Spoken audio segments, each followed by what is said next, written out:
Hello hi అండి, అందరికీ నమస్కారం. సో ఈ వీడియోకి అయితే ఒక లైక్ కొట్టి మన ఛానల్ని సబ్స్క్రైబ్ చేసుకోండి. ఎందుకంటే ప్రతి ఒక్క గవర్నమెంట్ వీడియో సమాచారం మన ఈ ఛానల్లో మొట్టమొదటిగా మీరే చూస్తారు. కాబట్టి ఈ ఛానల్ని సబ్స్క్రైబ్ చేసుకోండి. గవర్నమెంట్ నుంచి వచ్చే ప్రతి సమాచారాన్ని కూడా మన ఛానల్లో మొట్టమొదటిగా మన ఛానల్లోనే రావడం జరుగుతుంది.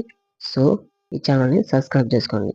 వీడియోలోకి వెళ్ళి ఈ సంవత్సరం నుంచి పథకం అమలు. సూపర్ 6 హామీలో మరొక కీలకమైన హామీ అమలుకు కూటమి ప్రభుత్వం ముందడుగు వేసింది. సూపర్ 6 హామీలలో మరో కీలకమైన హామీ అమలుకు కూటమి ప్రభుత్వం ముందడుగు వేసింది. తల్లికి వందనం పథకానికి 2025 నుంచి 2026 బడ్జెట్లో 9,407 కోట్లను కేటాయించింది. ప్రభుత్వం ప్రైవేటు పాఠశాలల్లో 1వ తరగతి నుంచి ఇంటర్మీడియట్ వరకు చదివే ప్రతి ఒక్కరికి ప్రభుత్వ పాఠశాల, ప్రైవేట్ పాఠశాలల్లోనూ 1వ తరగతి నుంచి ఇంటర్మీడియట్ వరకు చదివే ప్రతి విద్యార్థికి 15,000 రూపాయలు చొప్పున ఆర్థిక సాయాన్ని ఈ సంవత్సరం నుంచి అందిస్తామని ప్రకటించింది.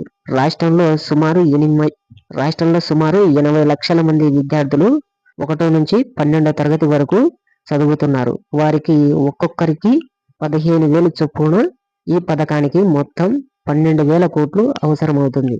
ఆ మేరకు బడ్జెట్లో కేటాయించకపోవడంతో ప్రభుత్వం అదనంగా నిధులు సర్దుబాటు చేయాల్సి ఉంటుందని అంచనా వేస్తున్నారు. గత ప్రభుత్వం దాదాపు 80 లక్షల మంది విద్యార్థులకు అమ్మఒడి అమలు చేసినట్లు ప్రచారం చేసుకుంది. చివరికి వాళ్ళ తల్లులకు 43 లక్షల మంది ఖాతాలలో 13,000 చొప్పున జమ చేసింది.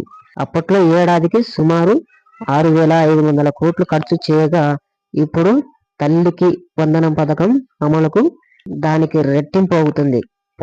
పాఠశాల విద్యకు ప్రాధాన్యం. కీలకమైన పాఠశాల విద్యకు ప్రభుత్వం పెద్దపీట వేసింది. బడ్జెట్లో 31,805 కోట్లు దాదాపు కేటాయించింది.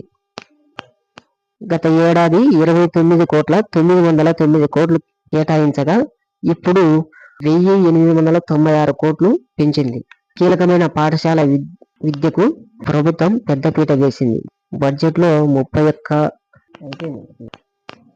ఇప్పుడు 1,896 కోట్లు అయితే పెంచడం జరిగింది. సో ఏది ఏమైనప్పటికీ తల్లికి వందనం పథకము మార్చి నెలలో అంటే జూన్ మాసంలో స్కూల్ ఓపెనింగ్ చేయగా మే మాసంలో ఈ పథకాన్ని అయితే అమలులోకి తేనున్నట్లు బడ్జెట్ క్యాబినెట్ లో మంత్రివర్గాలు అయితే చెబుతున్నాయి. సో ఇదండి ఈ వీడియో నచ్చినట్లయితే లైక్ చేయండి, ఛానల్ని సబ్స్క్రైబ్ చేయండి. ప్రతి గవర్నమెంట్ అప్డేట్ కూడా మన ఛానల్లో మొట్టమొదటిగా మీరు చూడాలంటే ఈ ఛానల్ని సబ్స్క్రైబ్ చేయండి. ప్రతి సమాచారం కూడా వివరంగా నేను మీకు ఎక్స్ప్లెయిన్ చేస్తాను. So please subscribe.